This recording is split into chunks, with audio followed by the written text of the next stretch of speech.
시편 42편 1절부터 11절, 구약성경 832쪽, 833쪽입니다. 말씀 함께 읽겠습니다. 하나님이여, 사슴이 시냇물을 찾기에 갈급함같이 내 영혼이 주를 찾기에 갈급하니이다. 내 영혼이 하나님 곧 살아계시는 하나님을 갈망하나니 내가 어느 때에 나가서 하나님의 얼굴을 배울까? 사람들이 종일 내게 하는 말이 내 하나님이 어디 있느냐 하오니 내 눈물이 주야로 내 음식이 되었도다. 내가 전에 성의를 지키는 무리와 동행하여 기쁨과 감사의 소리를 내며 그들을 하나님의 집으로 인도하였더니 이제 이 일을 기억하고 내 마음이 상하는도다. 내 영혼아, 내가 어찌하여 낙심하며 어찌하여 내 속에서 불안해하는가? 너는 하나님께 소망을 두라. 그가 나타나 도우심으로 말미암아 내가 여전히 찬송하리로다. 내 하나님이여, 내 영혼이 내 속에서 낙심이 되므로 내가 요단 땅과 헤르몬과 미살산에서 주를 기억하나이다. 주의 폭포 소리에 깊은 바다가 서로 부르며 주의 모든 파도와 물결이 나를 휩쓸었나이다. 낮에는 여호와께서 그의 인자심을 베푸시고 밤에는 그의 찬송이 내게 있어 생명의 하나님께 기도하리로다. 내 반석이신 하나님께 말하기를 어찌하여 나를 잊으셨나이까? 내가 어찌하여 원수의 압제로 말미암아 슬프게 다니나이까 하리로다. 내 뼈를 찌르는 칼같이 내 대적이 나를 비방하여 늘 내게 말하기를 내 하나님이 어디 있느냐 하도다. 내 영혼아, 내가 어찌하여 낙심하며 어찌하여 내 속에서 불안해하는가? 너는 하나님께 소망을 두라. 나는 그가 나타나 도우심으로 말미암아 내 하나님을 여전히 찬송하리로다. 아멘.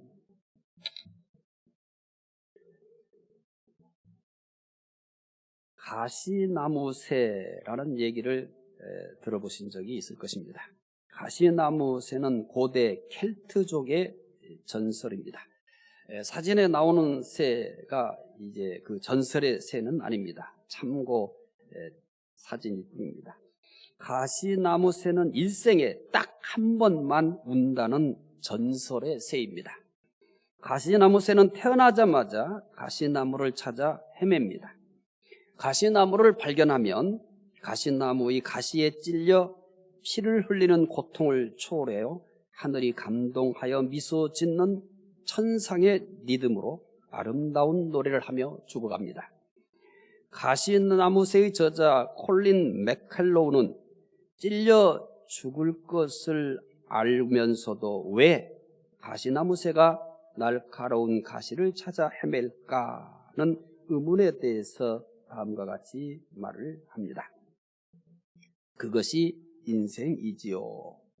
우리는 행복을 위해서 가시밭길을 가고 있으며 길고 날카로운 가시에 찔리고 난 후에야 진정한 행복을 맛볼 수 있는 것이다. 위대한 고통을 치르지 않고는 진정한 성취감은 맛볼 수 없는 것이다. 사랑도 마찬가지다. 사랑이란 때로 장미꽃같이 아름다움을 만끽하면서 날카로운 가시에 찔리고 나면 사랑에 대한 더 소중한 의미를 알 수 있을 것이다. 이 콜린 맥클로우의 이 설명, 찔려 죽을 것을 알면서도 왜 가시나무새가 날카로운 가시를 찾아 헤맬까라는 말에 대해서 설명한 글, 금방 지나가 버렸지만 이 속에는 엄청난 내용들이 담겨 있습니다. 우리는 행복을 위해서 무슨 길을 간다고 했나요? 가시밭길. 보통 우리가 행복하다는 말을 썼을 때는 어떤 길을 가야 됩니까? 아주 좋은 길을 가야 되고 평탄한 길을 가야 하는 것입니다. 그런데 뭐라고 얘기하냐면 우리는 행복을 위해서 어떤 길을 가요? 가시밭길을 간다라고 얘기를 합니다. 뿐만 아니라 이 사랑이란 무엇에 비교했냐면 장미꽃 같다라고 얘기합니다. 이 장미꽃이라는 것은 꽃만 있는 게 아니라 뭐가 있어요? 가시가 있어요. 그래서 처음 만났을 때 한눈에 반했다 이렇게 얘기를 해요. 그 사랑의 시작이에요. 그런데 살면서 뭐냐면 다 이런 일도 겪고 저런 일도 겪고 그 사람의 여러 가지 많은 것들을 다 알게 됩니다. 그러면서 이제 사람들은 어떤 착각을 하게 되냐면 내가 속았다라든지 내가 그때 왜 그러는지 모른다. 이렇게 얘기를 합니다. 근데 사랑이라는 것은 장미꽃과 같다고 그랬어요. 그래서 날카로운 가시에 찔리고 상처를 입고 아파하면서 진짜 사랑을 만들어가는 것입니다. 그러니까 처음 한눈에 갔다고 한눈에 딱 갔다 반했다 이런 것은 사랑의 시작이에요. 그게 사랑의 완성이고 전부가 아닌 거예요. 가시에 찔리면서 상처도 입고 또 후회도 하고 아파하고 부딪히면서 어디를 향해서 가는 거냐면 더 아름답고 멋진 사랑의 완성을 향해서 가는 것입니다. 그런데 그 완성이라는 것은 이 땅에는 불가능한 거죠. 끊임없이 우리는 그 완성을 향해서 가는 것입니다.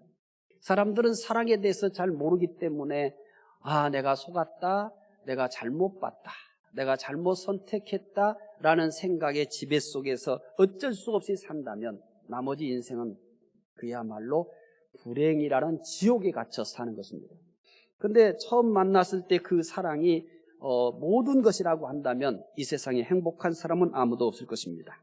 김정우 교수는 시편 주석 2권에서 42편에 대해 이렇게 얘기합니다. 이 시편 속에서 가시나무 새를 보는 것 같다. 시인은 가시나무 새처럼 가시나무가 주는 아픔 가운데서도 그곳을 떠나지 않으며 그곳에 보금자리를 틀고 아름답게 노래한다고 합니다. 이제 여러분들이 시편 42편을 소개해드리는 말씀을 다 듣고 난 다음에는 김정우 교수의 42편에 대한 전체적 설명이 딱 기억에 남을 겁니다. 이 시인은 가시나무처럼 가시나무가 주는 아픔 가운데서도 그곳을 떠나지 않는다는 거예요.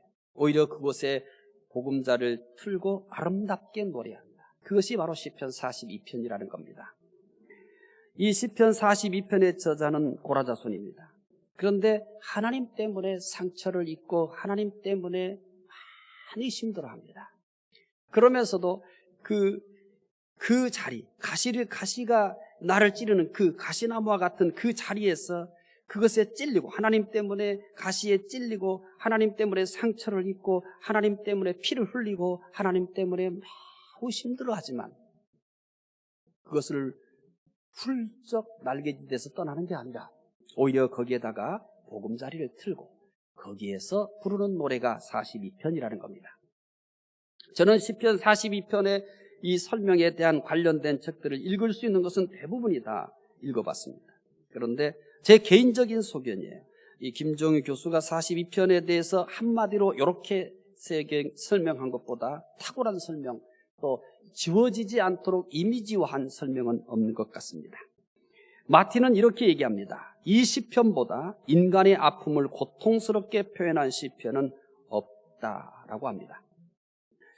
성경을 쓸 정도의 사람이라면 그의 경건에 대해서 더 이상의 설명이 필요 없습니다. 이렇게 경건한 고라 자손은 시편 42편에서 부끄러운 기색이 전혀 없이 자신의 마음을 다 토해냅니다. 자신의 마음속을 다 쏟아냅니다. 자신의 마음속에 있었던 적어도 시편 42편을 쓸 때 자기 마음속에 가득해 있던 것 중에도 본래 숨겨놓은 것은 없습니다. 마치 토하듯이 그렇게 마음속에 있는 것들을 다 쏟아내면서 지은 시가 바로 42편입니다. 고라 자손의 마음에 무엇이 가득할까요? 그가 마음에 있는 것을 모두 쏟아내는 것은 무엇일까요? 첫 번째로 고라 자손은 어떤 상태입니까? 고라 자손은 어떤 상태입니까? 5절 말씀 읽어보겠습니다. 내 영혼아 내가 어찌하여 낙심하며 어찌하여 내 속에서 불안해하는가? 너는 하나님께 소망을 두라. 그가 나타나 도우심으로 말미암아 내가 여전히 찬송하리로다. 5절의 말씀을 잘 기억해 두시기 바랍니다. 내 영혼아 내가 어찌하여 낙심하며 라고 말합니다. 고라 자손이 마음에 있는 것을 쏟아낸 것은 무엇이냐면 낙심입니다. 우리가 마음속에 꺼내는 것은 하나님이 기뻐하실 만한 믿음이어야 되지 않겠습니까? 하나님을 향한 사랑을 쏟아내야 되지 않겠습니까? 그런데 42편은 낙심을 쏟아냅니다.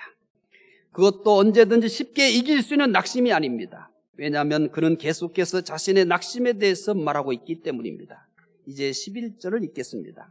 제가 15절을 기억해 두라고 말씀하신 이유는 11절을 읽으면서 5절 말씀 이렇게 잘 염두에 두고 읽으셔야 됩니다. 자, 11절 읽겠습니다.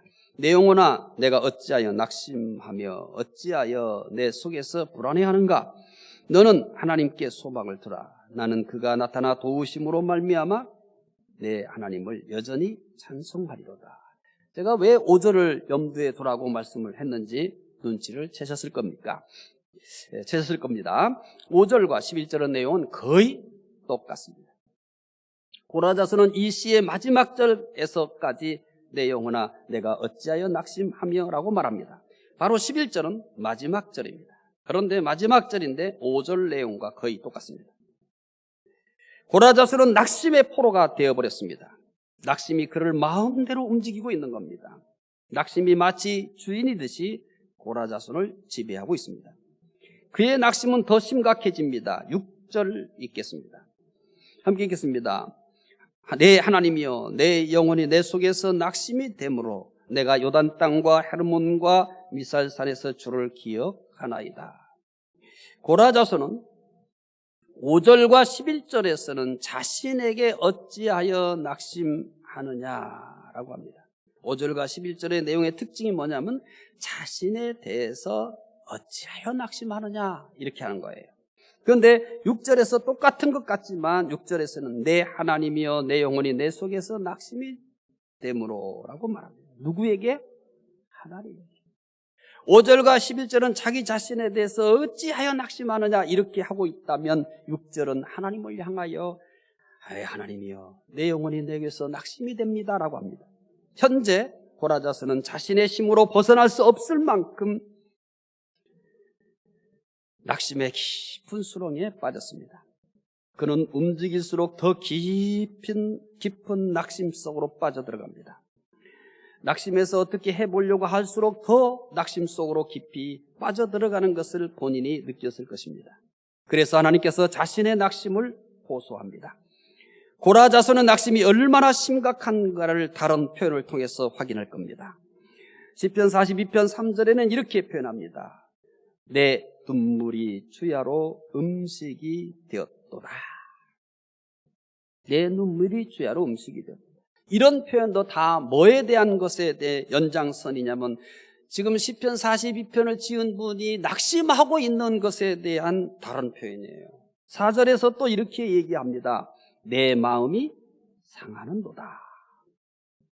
고라자손은 자신의 낙심된 상태를 눈물이 주야로 음식이 되었다고 합니다. 또한 내 마음이 상하는도다 라고 합니다. 얼마나 울었으면 눈물이 음식이 되었다고 할까요? 눈물이 없이는 살 수 없는 하루하루입니다. 하루하루 늘 무엇을 쏟으며 살고 있냐면 눈물을 쏟으며 삽니다. 그 이유는 낙심 때문입니다. 또한 눈물만 쏟는 것이 아닙니다. 마음이 상했습니다. 어떨 때 사람이 다 무너집니까? 다리를 다치고 팔을 다치고 다른 데를 다쳤을 때는 사람이 무너지지는 않습니다. 그것은 치료할 수 있기 때문에. 그렇지만 마음이 상하면 무너집니다. 마음이 상하면 천하장사라도 모래성처럼 쉼없이 무너집니다. 마음은 치료하는 약이 없습니다. 그래서 마음이 상하면 천하장사라도 모래성처럼 쉼없이 무너져 내릴 수밖에 없습니다. 고라자손의 마음이 얼마나 상했나를 가장 극적으로 표현한 내용이 있습니다. 이것도 자기의 낙심된 상태에 대한 표현입니다. 9절입니다. 함께 읽겠습니다. 내 반석이신 하나님께 말하기를 어찌하여 나를 잊으셨나이까? 내가 어찌하여 원수의 압제로 말미암아 슬프게 다니나이까 하리로다. 얼마나 낙심되었으면 어찌하여 나를 잊으셨나이까? 라고 하였겠습니까? 고라자손은 하나님이 자신을 잊어버렸다고 느낄 만큼 낙심하고 있습니다. 자신의 낙심에 대한 절정의 표현은 뭐냐면 하나님이 나를 잊어버리셨어 라고 하는 것입니다. 낙심에 대한 표현입니다. 그는 자신의 인생 중에 가장 크게 낙심했을 것입니다. 그러니까 하나님이 자신을 잊어버렸다고 느끼고 있는 것입니다. 인생을 낙심 없이 사는 것은 불가능합니다. 우리는 살면서도 셀 수 없을 정도로 자주 낙심합니다. 하루 사이에도 낙심과 희망 사이를 왔다 갔다 합니다. 하루 사이도 아니잖아요. 어쩔 때는 순간적으로 낙심을 했다, 희망을 가졌다. 우리는 끊임없이 낙심과 희망 사이의 줄다리기 속에서 살고 있다고 보시면 됩니다. 그러니까 누군가가 낙심을 하고 있는 모습을 보면서 여러분 믿음이 없는 것처럼 보지 마시고, 누군가가 낙심해서 주저앉아 있는 모습을 보면서 저 사람 왜 저래? 이렇게 보지 말아요. 나도 그랬어요. 나도 그렇게 살고 있는 거예요. 우리는 끊임없이 낙심이라는 것과 희망 사이에 줄다리기 속에서 살고 있다는 사실을 잊지 마셔야 됩니다. 우리는 살면서 셀 수 없을 정도로 자주 낙심합니다. 그 낙심 중에는 죽음을 생각해야 될 정도로 심각한 것도 있습니다. 성경에 소개되고 있는 인물들도 이 범주에서 벗어나지 않습니다. 이스라엘 백성들은 광야 40년 동안 쉬지 않고 원망을 했습니다.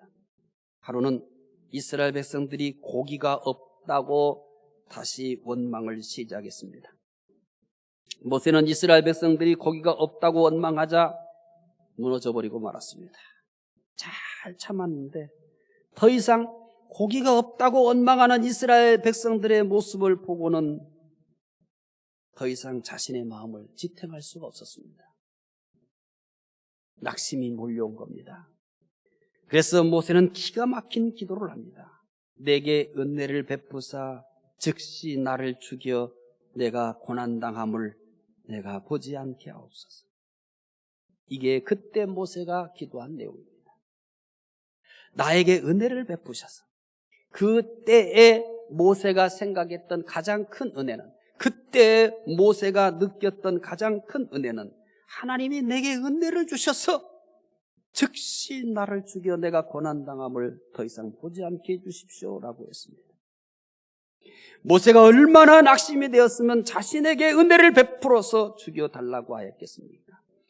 하나님, 당신이 지금 나에게 베풀 수 있는 가장 큰 은혜는 지금 즉시 나를 죽이는 것입니다. 이 당시 모세는 하나님의 가장 큰 은혜를 자신을 죽여주는 것이라고 할 정도로 낙심했습니다. 더 이상 내려갈 수 없는 낙심의 밑바닥이었습니다. 북이스라엘의 아방 때 일입니다. 엘리야가 갈멜산에서 바알 선지자 450명과 아세라 선지자 400명, 즉 850명과 내기를 시작합니다. 각자가 준비한 제물을 불러 응답하는 신이 하나님이라는 겁니다. 바알 선지자들과 아세라 선지자들이 자신들의 신에게 기도하였습니다. 그들은 칼과 창으로 자신들의 몸을 상하게 하면서까지 그렇게 기도했습니다. 그러나 시간이 다 되었어도 아무 응답이 없었습니다. 엘리야 차례가 되었습니다. 엘리야가 기도하자 바로 하늘에서 불이 내려와 준비한 제물을 모두 태워버렸습니다. 바알 선지자와 아세라 선지자들은 모두 기손 시내에서 처형되었습니다. 아합의 아내 이세벨이 이 소식을 들었습니다. 이 소식을 듣고 이세벨이 무릎을 꿇고 하나님께 돌아왔을까요? 회개를 했을까요? 왜냐하면 직접 목격한 사람들이 보고를 했는데 거짓말을 했겠습니까? 얼마나 놀래가지고 허겁지겁하면서 당황하면서 이 사실을 전했겠습니까? 그러면 적어도 이 소식을 듣고서 무릎을 꿇고 회개하지 않았을까요? 아니면 하나님과 엘리야를 두려워하지 않았을까요? 전혀 아닙니다. 이세벨은 이렇게 얘기합니다. 내일까지 엘리야를 죽이겠다고 협박합니다. 내일까지 엘리야를 죽이겠다. 엘리야는 어떻게 했을까요? 기도하여 불로 응답받은 지가 얼마 안 되었기 때문에 전혀 두려워하지 않았을까요? 눈 하나 깜짝하지 않았을까요? 저 여자 봐라, 죽으려고 저것이 이러지 않았을까요? 불이 내려와서 제물을 다 태워버렸잖아요. 그러니까 이세벨이 내일까지 엘리야를 죽이겠다 이렇게 얘기해도 엘리야는 눈 하나 깜짝하지 않고 제가 이제 죽을 때가 됐는갑다 이러지 않았을까요? 그랬으면 얼마나 좋겠어요. 엘리야 이렇게 말합니다. 노뎀나무 아래에 앉아서 여호와여 넉넉하오니 지금 내 생명을 거두시옵소서. 엘리야는 불로 응답받은 기적을 경험했습니다. 이런 사람이 누가 두렵겠습니까? 하지만 엘리야도 사람이기에 어쩔 수 없이 낙심합니다. 그냥 낙심이 아니라 죽기를 구할 만큼 낙심을 합니다. 우리는 모세보다 못합니다. 모세와 같은 경험을 하지 않았습니다. 엘리야와 같지 않습니다. 엘리야처럼 하늘에서 불이 떨어지는 것을 본 일이 없습니다. 우리는 성경에서만 봤습니다. 그런 우리가 어찌 낙심 없이 살 수 있겠습니까? 스펄전 목사님은 별명이 이겁니다. 설교의 황제. 그분의 별명이에요. 설교의 황제. 황급의 이 크리스토스톰이 있다면 설교의 황제라는 칭호를 듣는 분이 스펄전 목사님이십니다. 그런 세계적인 명설교자입니다. 사진을 보시면 그 당시 이 스펄전 목사님이 목회하던 교회의 예배당 전경입니다. 예배드리는 성도들의 모습이에요. 그가 목회하던 교회는 그 당시 영국에서 대표적인 교회입니다. 대표적인 교회. 예배당이 6,000석이나 되었지만 항상 좌석이 부족했습니다. 1만 명의 사람들이 그의 설교를 듣기에 왔습니다. 자리가 부족하여 사람들이 강당까지 올라오고 예배당 통로까지 가득 찼습니다. 얼마나 행복하겠습니까? 얼마나 참 하나님의 역사에 대해서 그는 감동하면서 하루하루가 행복하겠습니까? 목회하는 것이 정말 가장 큰 행복이고 설교하는 것이 가장 큰 보람이지 않았겠습니까? 스펄전 목사님이 한 성도에게 보낸 편지 내용입니다. 아마 제일 가깝게 지냈던 성도인 것 같습니다. 그의 편지의 내용은 이렇습니다. 나는 완전히 부서진 질그릇처럼 느껴집니다. 많은 밤을 자지 못하며 낮에도 눈물을 흘리며 지내고 있습니다. 저는 이해합니다. 자녀들이 누구를 이해할 수 없어요? 부모를 이해할 수 없어요. 그럼 어느 때 되면 겨우 이제 우리는 이해할 수 있게 될까요? 부모가 되어서 자녀를 키워보면 그때 부모를 알 수 있습니다. 만약에 목사를 이해하고 싶다면 여러분은 목사가 되어서 목회를 해보면 압니다. 그거 이상 더 어떻게 설명할 수 없어요. 부모를 이해하려면 간단해요. 그냥 뭐 하면 돼요? 부모가 되어서 아이를 키워보며 또 키우면서 새벽에 응급실로 가보고 열이 나서 가보고 그냥 그렇게 키워봐야 부모를 알 수 있겠죠. 목사도 마찬가지입니다. 저는 이 스펄전 목사님이 이와 같은 것에 대해서 충분히 100% 이해합니다. 스펄전 목사님은 설교의 황제라는 이름까지 얻은 목사님이세요. 스펄전 목사님은 주기적으로 심한 우울증에 시달렸습니다. 그래서 1년 중에 한두 달은 프랑스 남부 해안지대에 가서 요양을 해야만 했습니다. 1년에 한두 달이니까 상당히 비중이 큰 거죠. 그렇게 요양을 해야만 했어요. 인생은 항상 좋은 일만 있지 않습니다. 감당하기 어려운 나쁜 일도 있습니다. 우리의 마음이 항상 기쁘기만 하지 않습니다. 때로는 끝이 보이지 않는 슬픔의 골짜기에 떨어질 때도 있습니다. 우리의 마음에 소망만 있지 않습니다. 때로는 낙심의 깊은 수렁에 빠질 때도 있습니다. 낙심하고 있습니까? 고라 자손처럼 어찌하여 나를 잊으셨나이까? 라고 할 정도로 낙심하고 있습니까? 낙심한다고 믿음이 없는 것이 아닙니다. 혹시라도 누군가가 깊은 낙심 속에서 사람 만나는 것도 불편해하고 말하는 것도 불편해하는 사람이 있다면 뭔 저런 것이 있어. 어떻게 믿은 거야? 이리 말하지 마십시오. 모세는 어떻게 했어요? 내게 은혜 베푸셔서 죽여달라고 했습니다. 엘리야는 어떻게 했어요? 낙심한다고 믿음이 없는 것이 아닙니다. 믿음이 좋아도 낙심합니다. 낙심한다고 하나님이 없는 것이 아닙니다. 내가 아무리 낙심하여도 하나님은 항상 계십니다. 고라 자손이 눈물이 주야로 음식이 될 정도로 낙심하고 있습니다. 마음이 상할 정도로 낙심하고 있습니다. 하나님을 향하여 어찌하여 나를 잊으셨나이까 할 정도로 낙심하고 있습니다.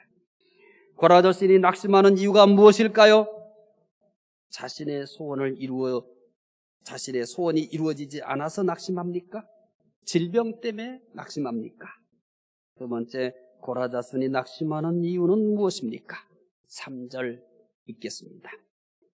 사람들이 종일 내게 하는 말이 내 하나님이 어디 있느냐 하오니 내 눈물이 주야로 내 음식이 되었도다. 고라자손은 자신이 소원이 이루어지지 않아서 낙심하는 것이 아닙니다. 질병 때문에 낙심하는 것도 아닙니다. 고라자손은 사람들이 내 하나님이 어디 있느냐라고 하는 것 때문에 낙심하고 있습니다. 사람들이 한두 번 내 하나님이 어디 있느냐라고 하는 것이 아닙니다. 사람들이 종일 고라자손에게 내 하나님이 어디 있느냐라고 합니다. 종일 한다는 것은 고라자손을 볼 때마다 한다는 것입니다. 내 하나님이 어디 있느냐는 말은 조롱하는 정도가 아닙니다. 내 하나님이 없다라는 의미를 가지고 있습니다. 내 하나님이 어디 있느냐라고 하는 것은 네 하나님이 어디 있느냐라고 묻는 게 아니에요. 네 하나님은 없다. 내 하나님이 어디 있느냐라는 말에 고라자손이 얼마나 고통스러웠는지를 10절을 통해서 알 수 있습니다. 시편 42편 10절입니다. 읽겠습니다. 내 뼈를 찌르는 칼같이 내 대적이 나를 비방하여 늘 내게 말하기를 내 하나님이 어디 있느냐 하도다.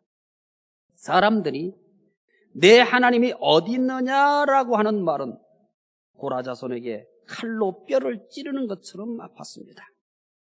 칼로 뼈를 찌른다는 것은 뼈를 으스러뜨리는 것 같은 고통을 의미합니다. 고라자손은 내 하나님이 어디 있느냐라는 말을 듣는 것보다 차라리 자신이 없는 것처럼 무시당하는 것이 훨씬 낫습니다. 이것은 쉽게 이길 수 있습니다. 그러나 내 하나님이 어디 있느냐라는 말에는 견딜 수가 없었습니다. 그래서 눈물이 주야로 음식이 되었습니다. 사람들이 왜 고라자손에게 내 하나님이 어디 있느냐라고 조롱할까요? 시편 42편 6절에 그 답을 찾을 수 있습니다. 6절입니다. 함께 읽겠습니다. 내 하나님이여 내 영혼이 내 속에서 낙심이 되므로 내가 요단 땅과 헤르몬과 미살산에서 주를 기억하나이다. 고라자손은 요단 땅과 헤르몬과 미살 산지 등으로 방황하고 있습니다. 아마 원수들에게 쫓겨서 이리저리 방황하고 있는 것 같습니다. 사람들은 고라자손이 이러고 다니는 것을 보고 하나님이 계신다면 내가 왜 그렇게 살고 있느냐라고 하는 것 같습니다. 이것을 3절과 10절에서 내 하나님이 어디 있느냐로 표현한 것입니다. 고라자손은 원수들에게 쫓겨 이리저리 방황하는 것도 고통스러웠을 것입니다. 그에게 더 고통스러운 것은 내 하나님이 어디 있느냐라는 조롱입니다. 고라자손의 마음에는 한 가지 고통만 있는 것이 아닙니다. 여러 가지 고통이 겹겹이 쌓여 있습니다. 그의 마음은 더 이상 고통이 들어올 수 없을 만큼 가득 차 있습니다. 이것은 고라자손만이 겪는 낙심이 아닙니다. 우리도 신앙생활하면서 이미 겪은 낙심입니다. 현재 이런 낙심을 겪고 있는 분도 있을 것입니다. 믿음 생활을 열심히 하지만 형편이 나아지지 않습니다. 주변에 있는 친척이나 아는 사람들이 이런 나를 보고 한마디씩 합니다. 하나님이 계시면 왜 너를 도와주지 않느냐? 믿지 않는 사람도 너보다 잘됐다. 이럴 때면 그들에게 속실하게 해줄 말이 있으면 좋을 것입니다. 그러나 그것은 사실이기에 딱히 그들에게 해줄 말이 없습니다. 믿지 않는 사람보다 너 나보다 더 믿지 않는데 나보다 더 잘된 사람 많거든요. 근데 하나님이 계시면 왜 너를 안 도와주시니? 이렇게 얘기할 때 그들이 내가 잘못했어. 그래 네 말이 맞아. 이렇게 해줄 수 있는 시원한 대답이 없어요. 형편이 나아지지 않는 것도 낙심이 되지만 더 큰 낙심은 내가 섬기고 있는 내가 믿고 있는 이 하나님을 비웃는 것입니다. 병으로 고생하면서도 새벽에 기도합니다. 주일이면 빠짐없이 예배를 드립니다. 또 봉사도 열심히 합니다. 하지만 병은 점점 더 심해집니다. 이런 나를 보고 믿지 않는 친척이나 가까운 사람들이 한마디씩 던집니다. 하나님은 왜 너를 고쳐주지 않으실까?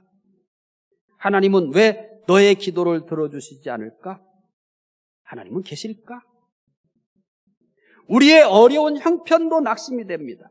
그러나 하나님을 조롱하고 부정하는 것은 더 큰 낙심입니다. 여기에 대해서 내가 시원하게 사실 대답해 줄 말도 없습니다. 우리가 세상에서 믿음으로 사는 동안 하나님을 비웃고 조롱하는 것으로 인한 낙심은 피할 수가 없습니다.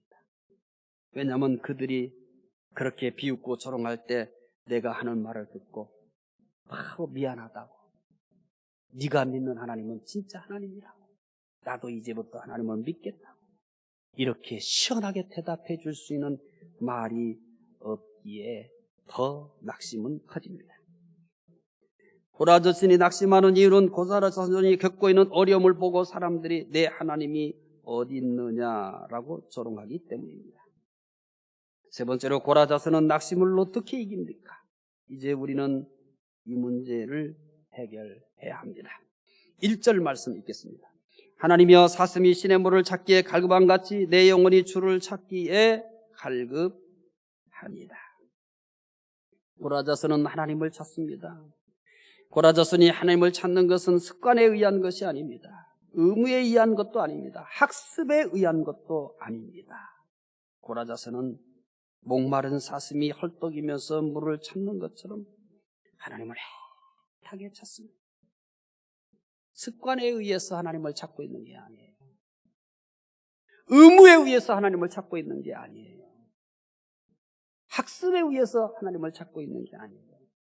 목마른 사슴이 헐떡이면서 물을 찾는 것처럼 그렇게 애타게 하나님을 찾습니다. 주변 사람들이 고라 자손에게 뭐라고 하였습니까? 내 하나님이 어디 있느냐라고 조롱하였습니다.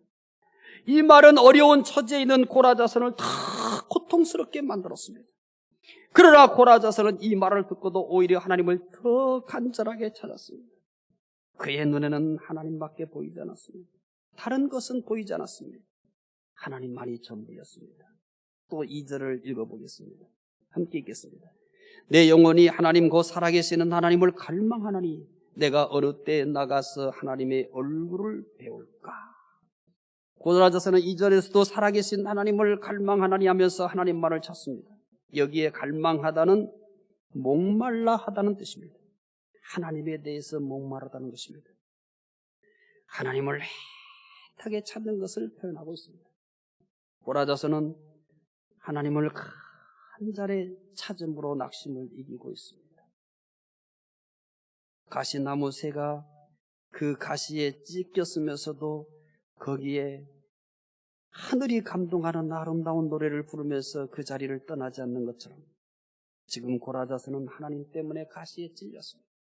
상처는 점점 많아져 갑니다. 가시에 찔리는 부위는 점점 늘어갑니다. 그런데 그 자리를 떠나지 않아요. 거기에 보금자리를 만들고 거기에서 오히려 하나님을 목말라 합니다. 그래서 김정은 교수는 바로 시편 42편을 그렇게 설명해 준 거예요. 저는 그런 모습을 시편 42편을 준비하면서 봤습니다.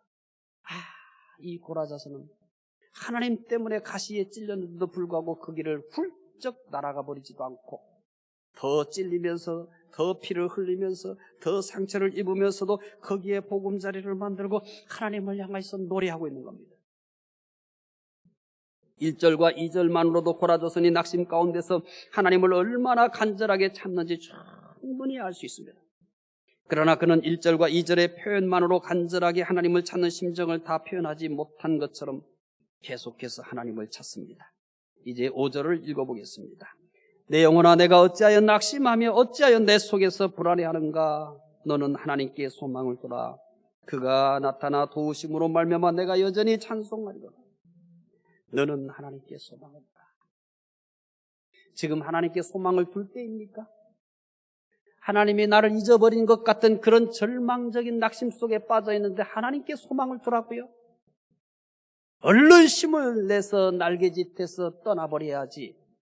그런데 거기에 보금자리를 들고 있습니다. 하나님께 소망을 두라는 겁니다. 11절 마지막 절입니다. 또 읽어보겠습니다. 내 영혼아 내가 어찌하여 낙심하며 어찌하여 내 속에서 불안해하는가? 너는 하나님께 소망을 두라. 나는 그가 나타나심으로 말미암아 내 하나님을 여전히 찬송하리로다.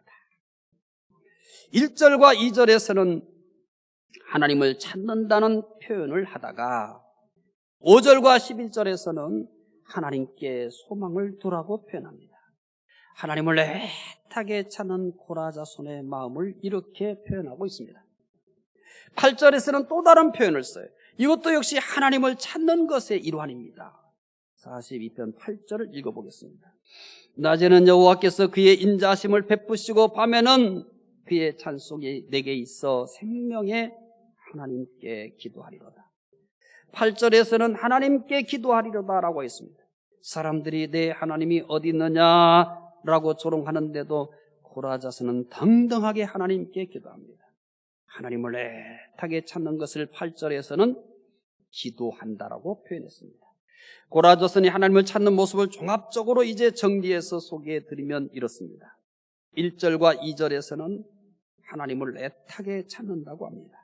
5절과 11절에서는 하나님을 애타게 찾는 것을 하나님께 소망을 둔다는 것으로 표현합니다. 8절에서는 하나님을 애타게 찾는 것을 기도한다는 것으로 표현했습니다. 고라자스는 심각한 낙심 가운데 있지만 하나님을 더 애타게 찾습니다. 하나님을 애타게 찾는 것이 낙심보다 더 컸습니다. 요즘 우리는 굉장히 낙심할 일들이 많습니다. 코로나19로 인해서 개인적으로도 참 힘듭니다. 개인적으로 사업하시는 분들 정말 힘듭니다. 또 영적으로도 정말 힘듭니다. 마음껏 예배 드릴 수도 없고 마음껏 찬송할 수도 없고 마음껏 기도할 수도 없습니다. 이것에 우리를 다 찬물을 끼얹는 것이 있어요. 이것에 마치 우리가 힘든데 거기에다가 과일을 얻는 것처럼 그런 일들이 있어요. 바로 교회에서 끊임없이 코로나19가 확진자가 나오고 있다는 사실을. 저는 너무 마음이 아프고 슬퍼요. 세상이 지금 누구를 걱정하고 있어요? 교회를 걱정하고 있어요. 그 교회 안 간다고 그러잖아요. 식당에 밥 먹으러는 가잖아요. 여러분 식당에 밥 먹으러 가면 어떻게 해야 돼요? 마스크 벗어야 되잖아요. 또 교회가 이렇게 거리를 두고 앉은 것보다 뭐예요? 더 밀착해서 앉아요. 그런데 교회는 싫어해요. 왜 그래요? 교회가 수준 낮게 굴기 때문에 그런 거예요. 교회가 지금 이 코로나19 때문에 제일 안전한 곳이 돼야 되는 거예요. 저는 그렇게 목회를 하고 싶어요. 그렇게 하기 위해서 애를 써요. 우리 교회는 지금 코로나19에 집보다 안전한 곳이다. 그렇지 않으면 성도들 오라고 안 한다. 제가 가지고 있는 마음이에요. 근데 그렇게 하려면 여러분들이 따라줘야 되는 거예요. 내 생각대로 되는 게 아니에요. 여러분들이 더 철저하게 남을 배려하고 그래야 되는 거예요. 그런데 교회가 국가에서 정하는 방역 지침을 따라주지 않고 그래서 결국 뭐예요? 확진자가 자꾸 나오잖아요. 저는 여기에 문자가 오잖아요. 제일 먼저 첫 번째 1번 종교 모임 자제. 이 말을 들을 때 몸에 열기가 혼통이 나죠. 이걸 보낸 사람에 대해 그런 게 아니에요. 교회가 이 짓거리가 됐구나. 교회가 이 수준밖에 안 됐구나. 그러면 교회가 이 수준밖에 안 됐다는 얘기는 여러분 교회가 뭐예요? 믿는 사람들이에요. 믿는 사람 수준이 안 믿는 사람보다 나은 게 아니라는 거예요. 교회는 믿는 사람의 모임이잖아요. 교회는 제일 안전한 곳이야. 제가 자꾸 부탁을 하잖아요. 내가 예배 드릴 때 마스크 못 쓰고 있으면 오지 마라. 왜요? 교회를 위해서. 교회를 절대 그 사람들도 이렇게 함부로 하고 막 소모임도 하고 밥도 먹고 그러면서 확진자가 막 번지는 이유도 나는 아닐 거라고 생각했어요. 여러분이 생각하는 거 똑같았어요. 그런데 그게 터진 거예요. 그리고 교회가 정신 못 차리면 계속 생길 거예요. 그래서 지금 정부는 만지작거려요. 교회도 집합 자제냐 금지나. 그러면 교회 앞에 이제 클럽이나 이런 데처럼 뭐 해요? 딱지 붙어요. 아예 여러분 못 와요. 교회가 이렇게 되어서 되겠어요. 수준이 낮아서 그래요. 수준이 낮아서. 여러분 우리 교회는 코로나19로 인해서 집보다 안전한 곳을 제가 만들려고 노력을 해요. 그런데 제가 할 수 있는 게 한계가 있어요. 여러분이 따라주셔야 돼요. 그러니까 예배 끝나고 방으로 들어가지 마시고 차를 마시더라도 로비나 식당에서 마시세요. 왜냐하면 방은 밀폐되잖아요. 절대 없어질 때까지 방심하면 안 돼요. 그러니까 저도 너무 이것 때문에 마음이 아파요. 하루라도 빨리 정리가 돼서 교회가 정상이 돼야 될 거 아니에요. 신앙이 정상이 돼야 될 거 아니에요. 그런데 교회에서 자꾸 이러면은 뭐해요? 사회가 교회를 걱정한단 말이에요. 교회 예배드리기 위해서 사람들이 몰려오면 불안하단 말이에요. 왜냐하면 방역 지침을 안 따르니까. 따르기 어려운 분은 뭐 하라고요? 집에서 예배드리세요. 가정에서 예배드리세요. 왜냐하면 교회를 위해서, 하나님을 위해서요. 인순이라는 가수가 있습니다.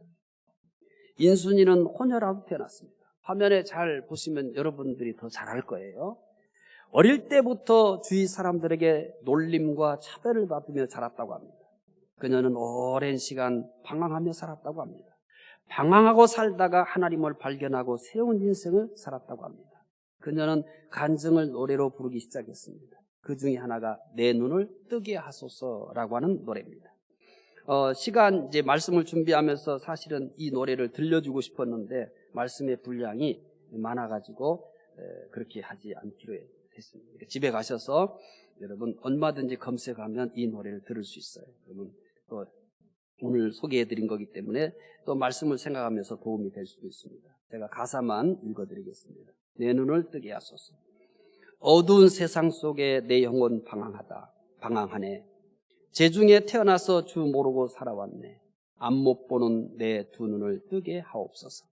아픈 내 영혼을 주여 낫게 하옵소서. 아버지 내 눈을 뜨게 하소서. 아버지 내 눈을 뜨게 하소서. 이 세상 너무 어두워 아무것도 보이지 않아요. 아버지 내 눈을 뜨게 하소서. 내 눈을 뜨게 하소서. 고라자손처럼 인순이도 인생의 가장 큰 낙심에 빠졌을 때 하나님을 찾았어요. 그녀가 찾은 하나님은 낙심을 이기게 해주었습니다. 새로운 인생을 살게 하였습니다. 낙심하고 있습니까? 낙심할 때 꼭 해야 할 것이 있습니다. 하나님을 애타게 찾는 것입니다.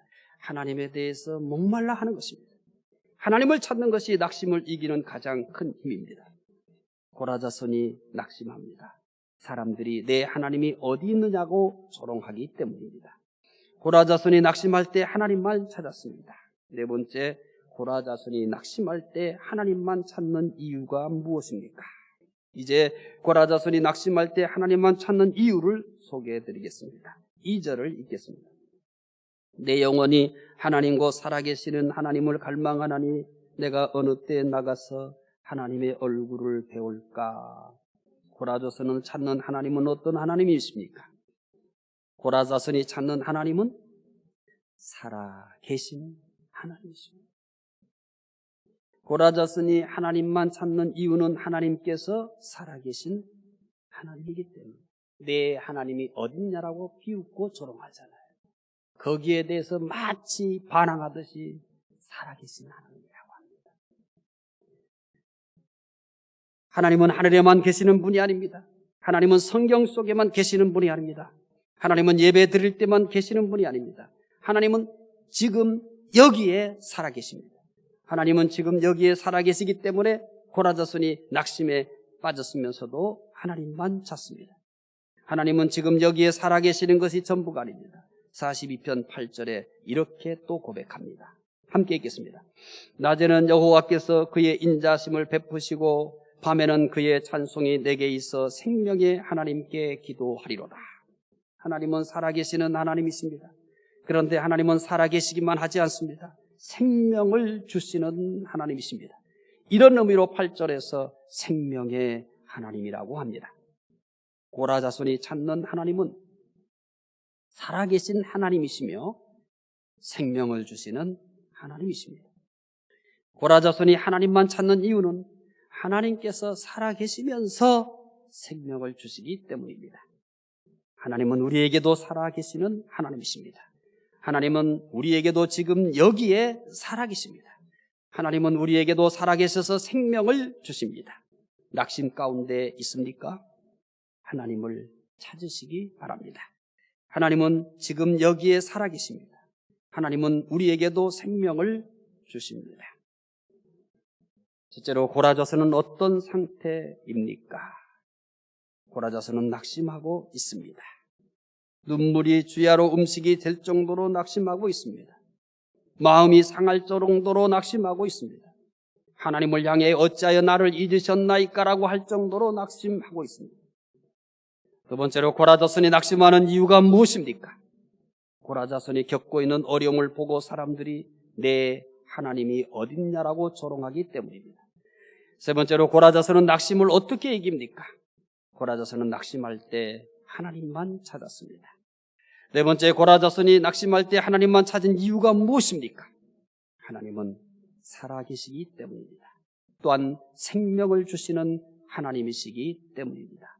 낙심하고 있습니까? 하나님을 찾으십시오. 하나님은 살아계십니다. 지금 여기에 살아계십니다. 우리에게도 생명을 주십니다. 낙심을 이기는 가장 큰 힘은 하나님을 찾는 것입니다. 기도하겠습니다. 하나님, 우리가 세상을 살면서 끊임없이 낙심될 일들이 많습니다. 하나님에 대해서 사람들이 조롱할 때 낙심하게 됩니다. 하나님, 낙심하게 될 때는 하나님을 찾게 해 주시옵소서. 하나님은 살아계시고 생명을 주시는 분이기 때문입니다. 낙심될 때마다 하나님을 찾는 삶을 살게 해 주시옵소서. 감사하며 예수님 이름으로 기도드리옵나이다. 아멘.